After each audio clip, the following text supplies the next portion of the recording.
Ang pagiging matalino ay isang proseso na maaaring mapabuti sa pamamagitan ng iba't ibang mga paraan.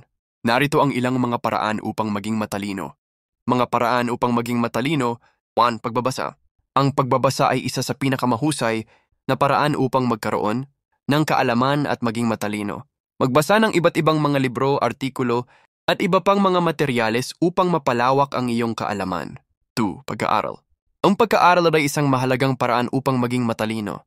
Mag-aral ng mga bagong bagay, mga konsepto, mga kasanayan upang mapabuti ang iyong kaalaman at kasanayan. 3. Pag-iisip. Ang pag-iisip ay isang mahalagang paraan upang maging matalino. Mag-isip ng mga problema, mga konsepto, mga kasanayan upang mapabuti ang iyong kaalaman at kasanayan. 4. Pagtatanong. Ang pagtatanong ay isang mahalagang paraan upang maging matalino.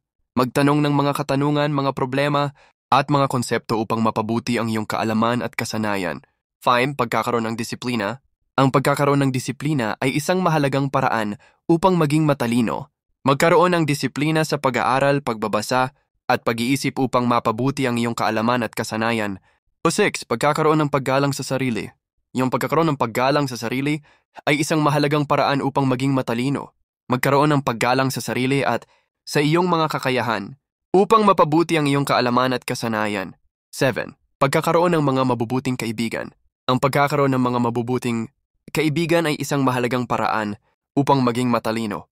Magkaroon ng mga mabubuting kaibigan na nagbibigay ng suporta at inspirasyon upang mapabuti ang iyong kaalaman at kasanayan. 8. Pagkakaroon ng mga mabubuting gawi.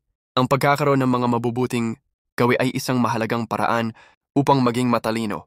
Magkaroon ng mga mabubuting gawi tulad ng pagbabasa, pag-aaral, at pag-iisip upang mapabuti ang iyong kaalaman at kasanayan. 9.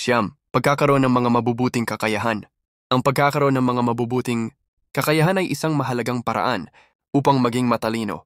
Magkaroon ng mga mabubuting kakayahan tulad ng pag-iisip, pag-aaral, at pagbabasa upang mapabuti ang iyong kaalaman at kasanayan.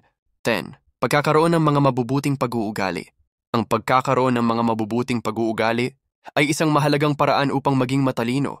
Magkaroon ng mga mabubuting pag-uugali tulad ng pagiging disiplinado, pagiging masipag, at pagiging matiyaga upang mapabuti ang iyong kaalaman at kasanayan. Kung may mga nais po kayong idagdag o sasabihin, ay mangyaring mag-comment lang po sa ating comment sections. Naway nakatulong po kami sa inyong mga nais malaman upang maging matalino. Ang inyong mga anak